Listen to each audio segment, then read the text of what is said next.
心眼。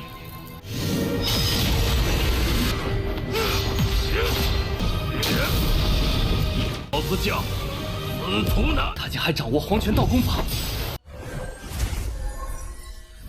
Halo guys, welcome back to KD Universe. Mari kita lanjutkan Abang Wang Lin yang akan bertarung melawan Hong Tie sebentar lagi. Wow, ini bakalan seru. Tetapi sebelum melawan Hong Tie, Wang Lin kita bakal mengangkat satu murid untuk menjadi murid utamanya. Siapakah itu? Tumben banget Wang Lin kita mengangkat murid, ya kan? Ini bakalan seru. Ditambah lagi dia bakal melawan para orang-orang sombong yang menantang dia bertarung. Ini bakal seru nih, pertarungan sengit. So gak perlu basa-basi lagi, langsung saja kita masuk ke intro ya guys.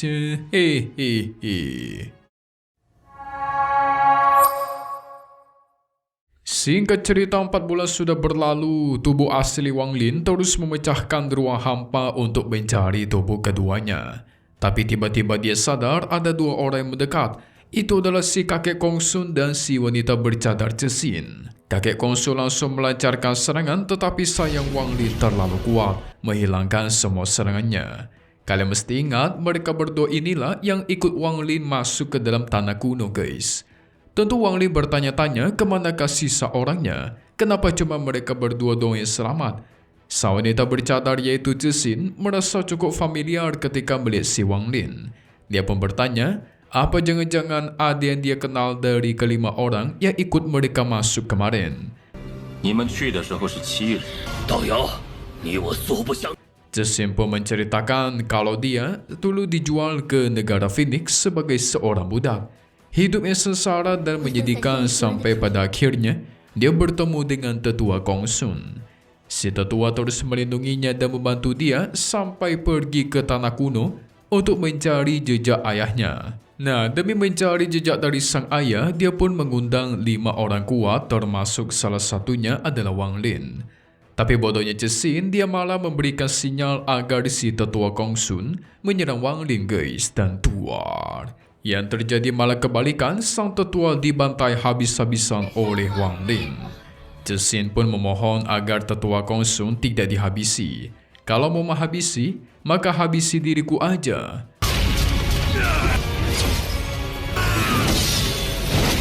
Wali memutuskan mengampuni mereka. Dia membuka ruang hampa, lalu menanamkan setetes darahnya sebagai kontrak budak. Selama mereka berdua tidak berhasil menemukan Wang Lin di ruang hampa ini, maka mereka berdua juga tidak boleh diampuni. Nah lo, ngeri nih bos kita nih. Di sisi lain, tubuh kedua Wang Lin, dia merasa kalau Kongsun dan Cixin yang bisa selamat dari tanah kuno. Tentu itu menjadi pertanyaan. Sepertinya ada rahasia besar yang bersembunyi di belakang mereka. Wang Lin pun mencoba mengikuti tetesan darah yang ditinggalkan ke tubuh mereka oleh tubuh aslinya.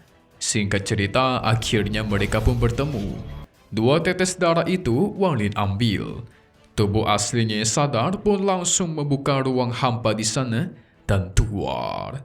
Wang Lin pun dibiarkan keluar, tetapi sayang sekali mereka berdua tidak diampuni. Dibiarkan menetap di dalam selama-lamanya. Makan tuh. Setelah semua selesai, Wang Lin pun kembali ke gunung. Di sanalah buah jiwa diberikan kepada tubuh aslinya. Proses penyerapan pun terus terjadi. Jelas kalau tubuh asli mengalami peningkatan drastis dari darah, tulang, bahkan seluruh bagian dari tubuhnya. Mantap, makin overpower ini mah. Dia bersiap untuk melawan Hong Tie guys.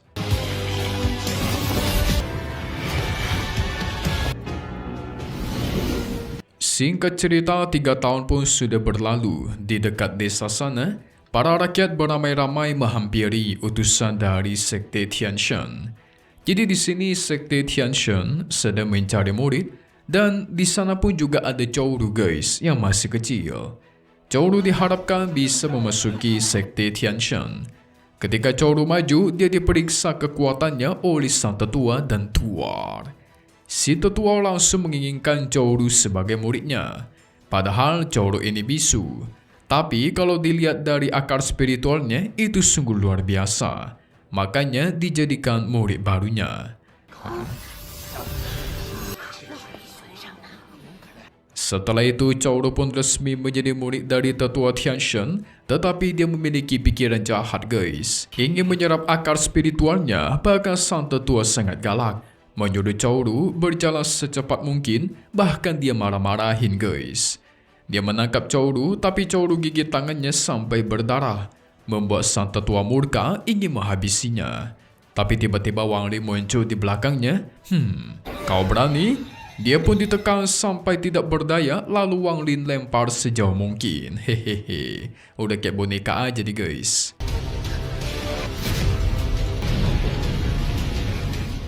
Wang Lin melihat Cao Ru seakan-akan dia melihat sosok limuan kekasihnya. Sedih banget, karena kan jiwanya masih tertanam di dalam.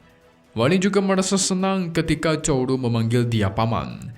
Dia mengajak si Cao Ru agar menjadi muridnya saja, dan Cao Ru mau guys.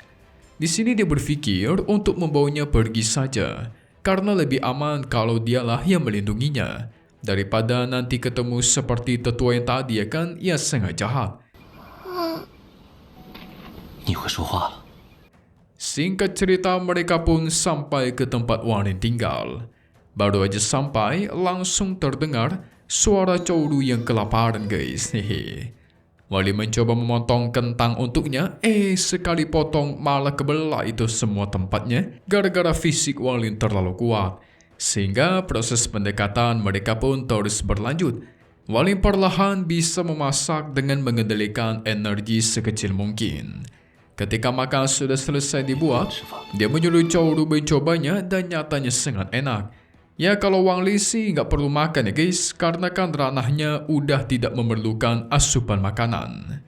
Namun tiba-tiba malamnya dia mendengar Cao Ru yang menangis. Cao Ru menangis karena tidak ada orang tuanya.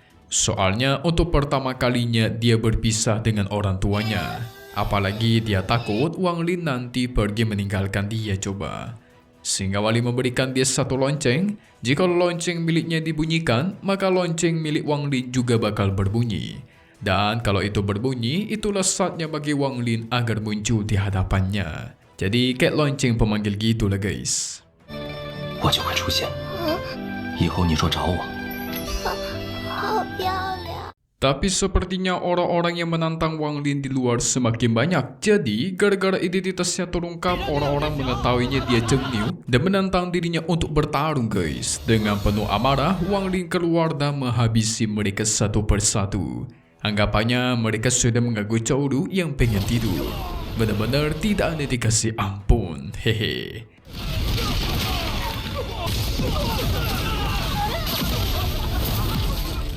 Singkat cerita, pelatihan dari Cao Ru pun dimulai.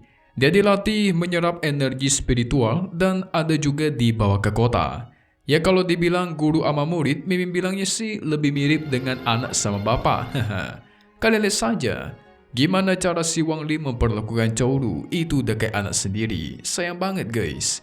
Dia mau apapun langsung dikasih. Tidak lama dari itu, tiba-tiba muncul harimau putih di hadapan Cao Ru. Dengan penuh rasa takut, dia pun memanggil Wang Lin. Ketika Wang Lin muncul, harimau yang tadinya galak pun langsung berlutut. Takut dia guys ketika melihat si Wang Lin. Si harimau pun menjadi begitu jinak. Singkat cerita, sudah 5 tahun berlalu dan Cao Ru udah makin besar. 若不是亲， Tiba-tiba Wang Lin menyuruhnya untuk bersembunyi di dalam pagoda. Karena ada sosok praktisi kuat negara Sui yang datang pengen balas dendam. Namanya adalah Liao Fan, berada di tahap akhir formasi jiwa. Liao Fan memanggil sosok jiwa leluhur negara Sui melancarkan serangan, sementara Lord kita cuma bertahan doang. Belum selesai, Liao Fan bahkan menggunakan harta kuno lonceng yang bisa mengeluarkan sosok serangan kematian.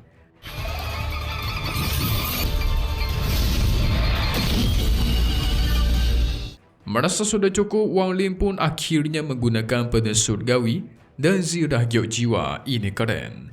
Kondisi pun jadi berbalik. Liao Fan terhimpit.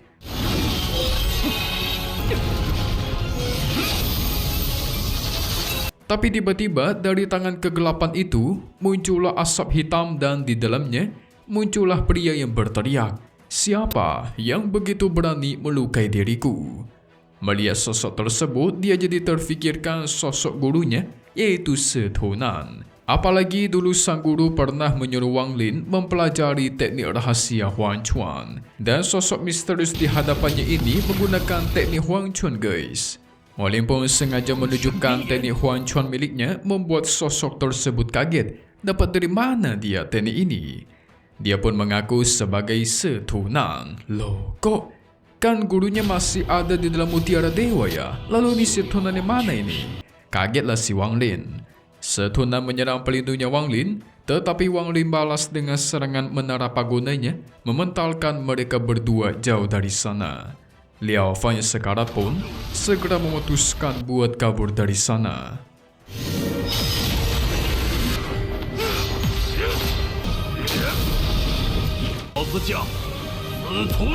Tentu Wang Lin bingung guys dengan apa yang dia lihat. Mana mungkin itu adalah Setunan. Dia pun masuk ke dalam mutiara dewa dan melihat sosok gurunya yang masih ada di sana. Karena masih belum bisa membuktikan siapakah jiwa tadi, dia pun memilih untuk pamit. Karena perjanjian 10 tahun sudah semakin dekat. Walaupun di satu sisi dia kurang yakin dirinya bisa menang melawan Hong Ti. Tapi pertarungan ini tidak bisa dihindari. Benar aja ketika Wang Lin keluar, muncullah utusan negara Phoenix yang memperingatkan pertarungan mereka.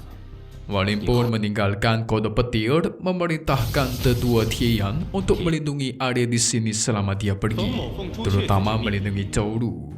Zhou ngambek guys, mau ditinggalin. Tetapi dirinya berubah ketika Wang Lin memastikan dia bakal menangkap harimau yang jauh lebih besar lagi. Ngomongin harimau, Mimin jadi teringat akan song TikTok yang mengatakan harimau, harimau, harimau Malaya. Hahaha. Dan Wang Lin pun pamit pergi dari sana meninggalkan Zhou. Si Zhou menangis sekencang-kencangnya. Dia meminta janji agar Wang Lin kembali. Tentu saja dong.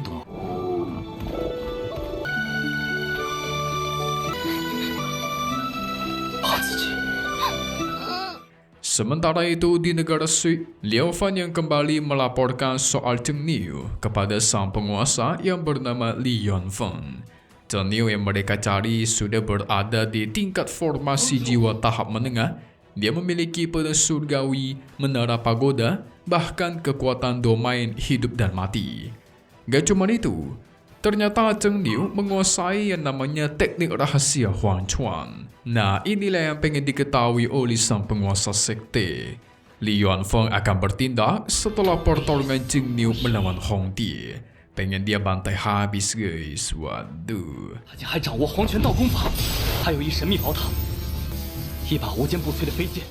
Sementara itu, Cixin di ruang hampa, tiba-tiba portal di sana terbuka dan keluar.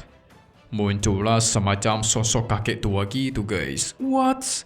Itu kan si kakek yang membantu Wang Lin waktu itu. Kok ada di sini dia ya? Di ruang hampa ini kenapa lagi nih? Sebenarnya pertarungan Wang Lin melawan Hong Ti udah pernah Mimin bahas di sekitar bulan lalu. Apa jangan-jangan Mimin bikin lagi aja spoilernya ya? Gimana menurut kalian? Kalau mau silakan komen di bawah ya. Mari kita masuk ke sedikit preview untuk part 81 Xian nih, yang bakalan seru banget. Pada akhirnya Wang Lin bakal sampai ke negara Phoenix berada. Di sanalah dia bertemu dengan penguasanya langsung guys, yang sangat kuat. Pada akhirnya dimulai jugalah pertarungan antara Wang Lin dan Hong Ti. Wow, ini seru banget. Semua serangan dan harta digunakan. Bahkan Wang Lin dimasukkan ke dalam ilusi. Di sini di dalam ilusinya dia melihat masa lalunya ketika kedua orang tuanya dihabisi. Sebenarnya secara ranah masih tinggian Hong Ti. Bahkan secara harta dia juga lebih kuat guys. Lantas gimana cara Lord kita mengalahkannya coba ya kan? Selesai dulu untuk part 80 Xian Ni Ranger Immortal. Sesuai kata Mimin, kalau kalian butuh spoiler silahkan komen di bawah, bakal Mimin buat. Tapi satu hal yang pasti cuma di sini ya, KD Universe. Thank you buat kalian semua nonton dan selalu support channel Mimin. Semoga kalian semua sehat selalu, oke? Mimin pamit undur diri dulu.